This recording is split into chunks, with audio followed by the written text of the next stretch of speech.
I remember the way the airport lights caught their faces when they saw me. Shock, fear, fury, all mashed together in expressions they couldn't mask fast enough. That was the instant I knew my silence had paid off. I wasn't naive anymore. Not after everything. But once, I had believed in the idea of family. My wife, my brother, my parents. We were supposed to be that perfect unit people envied. Sunday dinners, inside jokes, a loyalty thicker than blood. For years, I gave them everything. Long hours at work, missed vacations, sacrifices nobody questioned because they enjoyed the rewards too much. I thought I was building a fortress. Turns out, I was financing my own downfall. It began with her sister's account. Some throwaway Instagram page I wasn't meant to see. No names, just pictures, but faces don't lie. There she was, my wife, sun-drenched beach, laughing with my brother, my parents in the background, drinks in hand. They looked like a family. Mine minus me. The caption read, family trip. Except I hadn't been invited.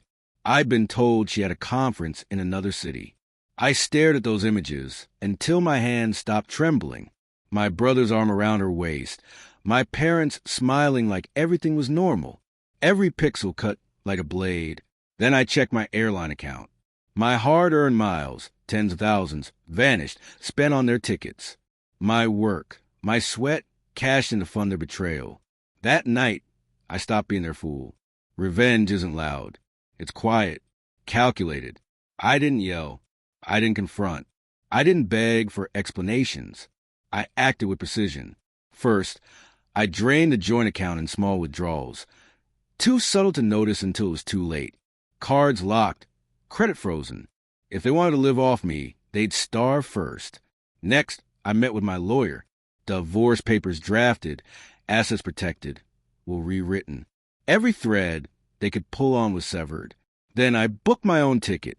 Not with miles, not with a card, but cash, a single seat on the very flight they were returning on. Finally, I waited, letting them bask in their fantasy, blind to the storm approaching. The house was quiet when I left. No note. Silence speaks louder than words. At the airport, I watched from a distance as they stepped off the plane.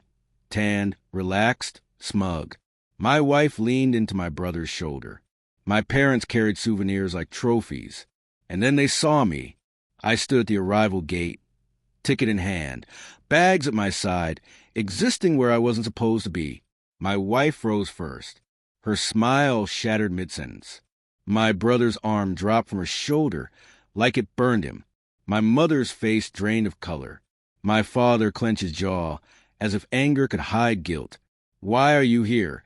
she asked, voice sharp, brittle. I didn't answer. I handed her the manila envelope. Divorce papers. Filed. Soon to be finalized. My lawyer's card clipped to the front. She flipped through the pages, hand trembling, voice a hiss. "You can't do this." But I already had. That was only the first blow. Her sister had been careless with photos, giving me dates, locations, proof, enough to confirm adultery in court, enough to strip her of financial leverage. My brother's career hinged on a spotless reputation. Imagine his horror when I forwarded the photos, arm around my wife, lips too close for innocence, to his firm's ethics committee. No explanation needed. My parents, they lived in a house I bought, the one I paid taxes on, now officially mine alone, thanks to quiet filings with my lawyer. The eviction notice hit their mailbox 2 days after they landed. Every angle covered, every tie cut, every mask removed. The real climax wasn't the papers or ruined careers. It was that airport moment when all four tried to speak at once. "You misunderstood. It's not what it looks like. We didn't mean." Their excuses collided, frantic and hollow. I let them choke on their own words. Then I spoke, one sentence. Low, controlled, final. "You spent my loyalty like it was pocket change. Now you can live without it." I turned and walked away, leaving them stranded in their own wreckage. In the weeks that followed, the fallout spread like fire. Her friends abandoned her. Whispers drowned out denials. My brother lost his position, reputation shredded. My parents called, begged, cursed, bargained. I didn't answer. Freedom has a sound. Quiet, steady, like the hum of an engine carrying you far from everything that tried to break you. I wasn't angry anymore. Anger fades. What remains is clarity. They thought they had exiled me from my family. In truth, I exiled them. And as I sat in a new apartment, overlooking a city untouched by their lies, I smiled for the first time in years. Justice wasn't loud. It was silent, precise, unforgettable.